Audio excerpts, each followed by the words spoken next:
Hello and welcome students. Start करते हैं एक नया लेक्चर। और आज का लेक्चर जो हमारा होगा वो है क्रॉप प्रोडक्शन मैनेजमेंट के ऊपर। Crop production management. Crop production management. तो आप देख पा रहे होंगे स्टूडेंट्स यहाँ पे क्रॉप प्रोडक्शन मैनेजमेंट। ठीक है, प्रीवियस लेक्चर के अंदर हमने देखे थे इम्प्रूव्ड वैरायटी ऑफ क्रॉप्स की बात करी थी हमने। ठीक है, कैसे हम वैरायटी जो क्रॉप्स की वैरायटी है उसे इम्प्रूव करेंगे। ठीक है, तो उसमें हमने कुछ डिफरेंट टाइप्स की स्टेप्स देखे थे और कुछ डिफरेंट टाइप के कंडीशन देखे थे, जिसके बेस पे मेथड देखे, जिसके बेस पे हम क्या कर रहे थे, वैरायटी को इम्प्रूव करने की जो है प्रोसेस को समझ रहे थे। ठीक है, उनके मेथड्स को हमने समझा। अब यहाँ पे हमें समझना है कि क्रॉप प्रोडक्शन मैनेजमेंट की जो हमारे पास क्रॉप है। ठीक है, सपोज हमारे पास लार्ज स्केल में क्रॉप है, क्योंकि हमारी जो कंट्री है 70% जो पॉपुलेशन है हमारी कंट्री की वो किसके बेस्ड है, डिपेंड करती है किस पे, एग्रीकल्चर पे। ठीक है, तो एग्रीकल्चर हमारे पास है, एग्रीकल्चर है तो आपको जानना ज़रूरी है कि यहाँ पे क्या होगा, लार्ज प्रोडक्शन में क्या होगा, क्रॉप का प्रोडक्शन होगा। ठीक है, तो लार्ज प्रोडक्शन में यहाँ पे एग्रीकल्चर किया जाएगा। तो इसके बेस पे हमें ये समझना है कि जो हमारे पास इम्प्रूव्ड वेराइटी है, ठीक है, जो भी हमारे पास अच्छे क्वालिटी की सीड्स हैं, अच्छे क्वालिटी की वेराइटीज़ हैं, इन वेराइटीज़ को हम कैसे मैनेज करके रखें। ठीक है, तो आगे क्योंकि इनकी जो ड्यूरेबिलिटी है उसको हम कैसे मेंटेन रखें। ठीक है, इनकी जो क्वालिटी है इसको हम कैसे मेंटेन रखें। ठीक है, जो प्योरिटी है इनकी उसे कैसे मैनेजमेंट करें। तो ये सब किसके अंदर आएगा, क्रॉप प्रोडक्शन मैनेजमेंट के अंदर आएगा। तो क्रॉप प्रोडक्शन मैनेजमेंट के लिए जनरली यहाँ पे 3 लेवल्स होते हैं। ठीक है, एक लेवल पे काम करता है हमारे देश का फार्मर, वो करेगा नो कॉस्ट। ठीक है, किसी भी टाइप की क्रॉप्स को ग्रो करा रहा है, किसी भी टाइप के क्रॉप्स को कल्टीवेट कर रहा है तो विदाउट कॉस्ट। ठीक है, तो यहाँ पे किसी भी टाइप का कॉस्ट का यूज नहीं करेगा।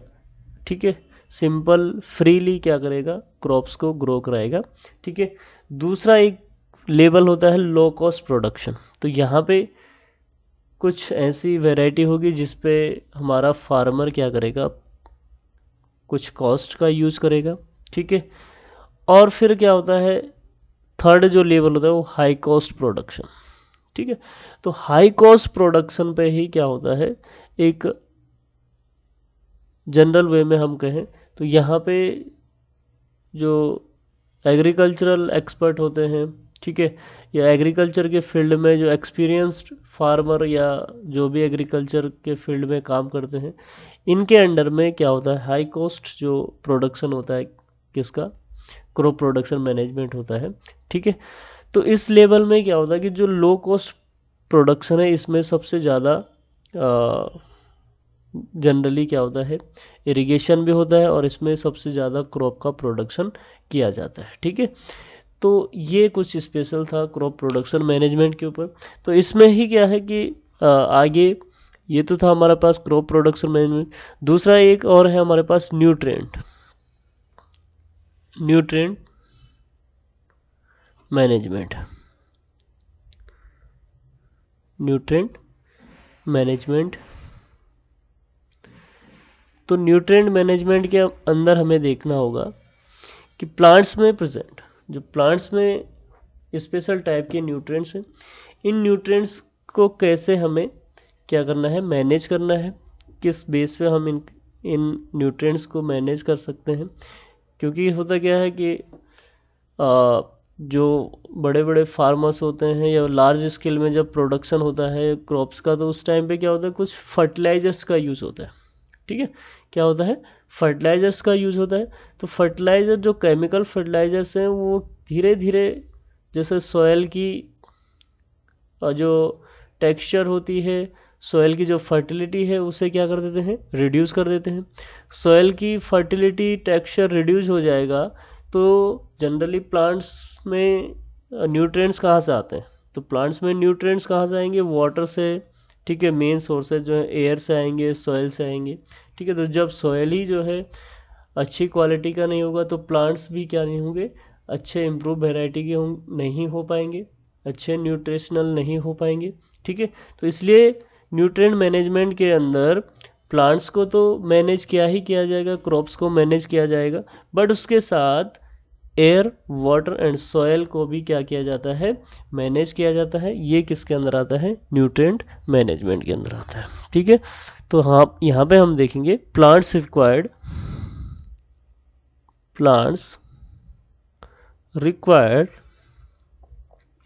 nutrients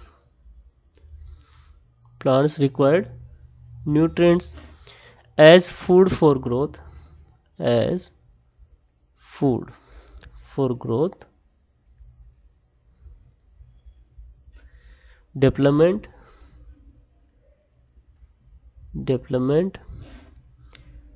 and well-being,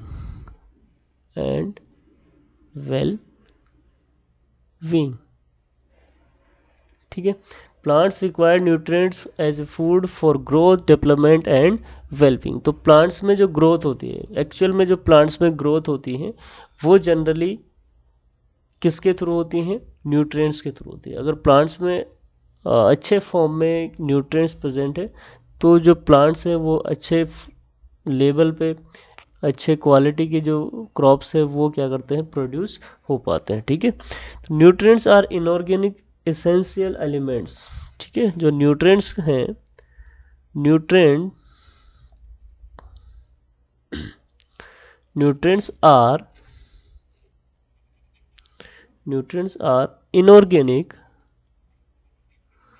inorganic without carbon, ठीक है।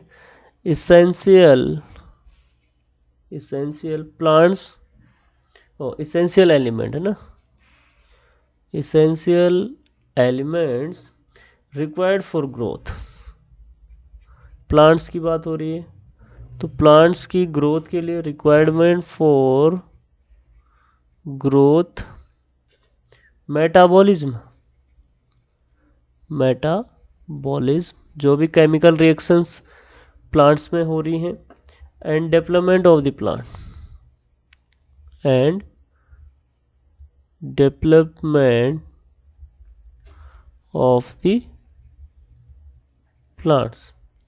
ठीक है, राइट।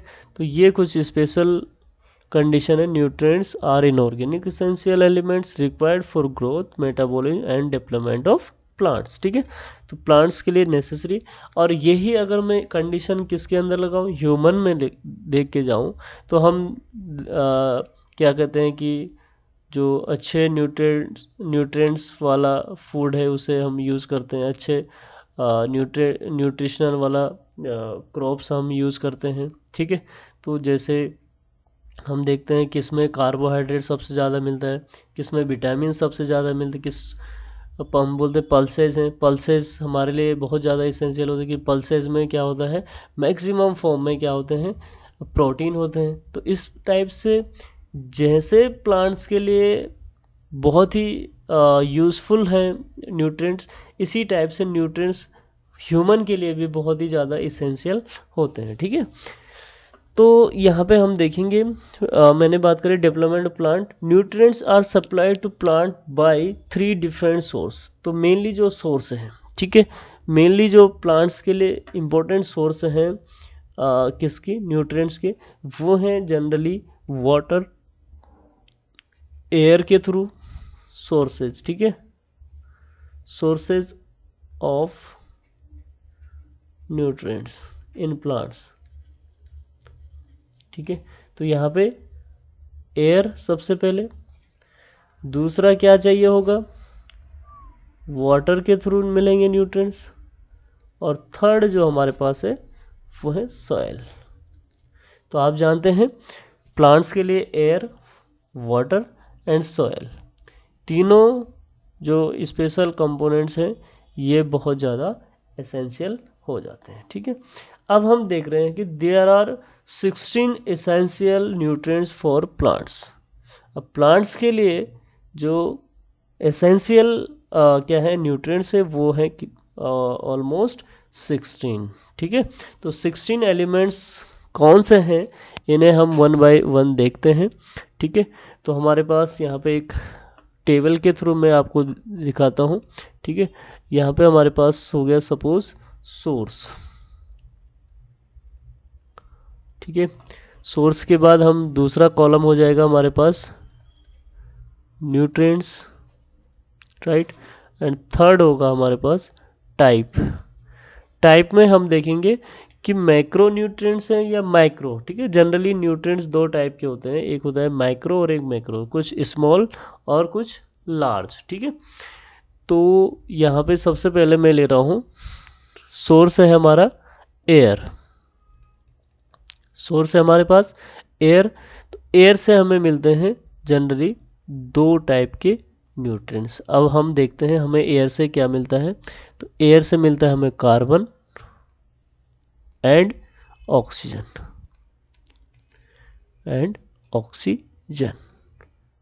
ठीक है, कार्बन का सिंबल C एंड ऑक्सीजन का सिंबल क्या है O।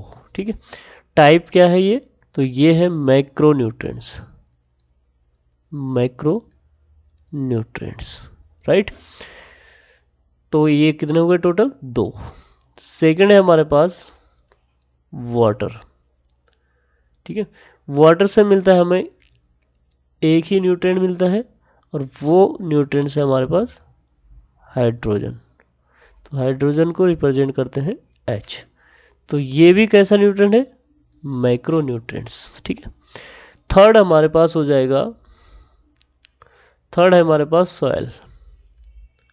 ठीक है, इससे मिलते हैं हमें 13 न्यूट्रिएंट्स। ठीक है, तो देखते हैं 13 न्यूट्रिएंट्स क्या है। Nitrogen, nitrogen symbol N। ठीक है, फॉस्फोरस, फॉस्फोरस रिप्रेजेंट P। ठीक है, फिर अगेन फॉस्फोरस के बाद हमारे पास क्या है, पोटेशियम, पोटेशियम, पोटेशियम P। ठीक है, calcium, calcium, calcium Ca। Magnesium,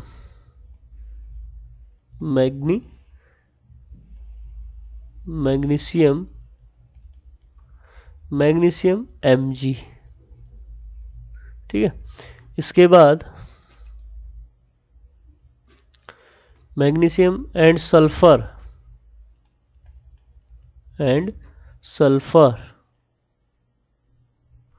ये है S। ठीक है ना, आगे फिर है इसी में सल्फर के बाद आयरन, आयरन Fe। ठीक है, आयरन के बाद मैग्नीशियम, और मैग्नीशियम हो गया है। ठीक है, मैग्नीज,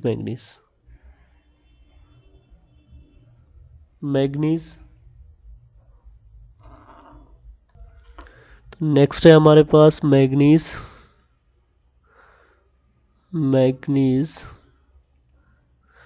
मैग्नीज का सिंबल है Mn। मैग्नीज को रिप्रेजेंट करेंगे Mn, राइट। नेक्स्ट है हमारे पास बोरॉन, रिप्रेजेंट करेंगे B से।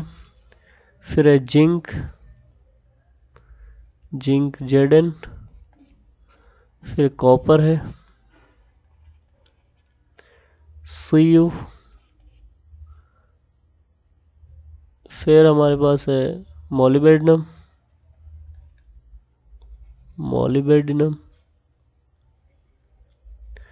इसे रिप्रेजेंट करेंगे Mo से। एंड लास्ट वन है हमारे पास क्लोरीन,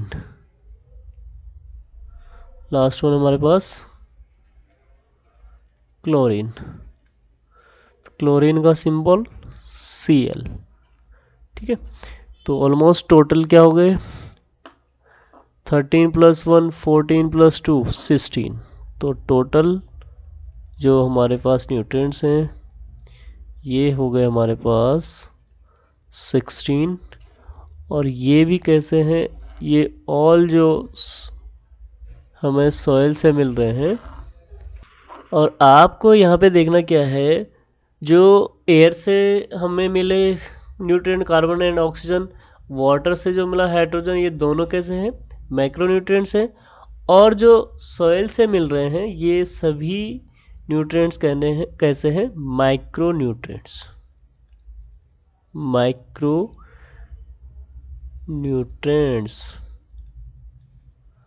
राइट। ठीक है, तो इस टाइप से हमारे पास macronutrients plus micronutrients total overall कितने हो गए, 16। तो ऑलमोस्ट प्लांट्स की जो रिक्वायरमेंट है न्यूट्रिएंट्स की वो कितनी है, 16 न्यूट्रिएंट्स बहुत ज़्यादा इसेंशियल हो जाते हैं प्लांट्स की ग्रोथ के लिए, प्लांट्स की मेटाबॉलिज्म के लिए एंड प्लांट्स डेवलपमेंट के लिए। ठीक है, तो इस टाइप से हमारे पास था न्यूट्रिएंट मैनेजमेंट।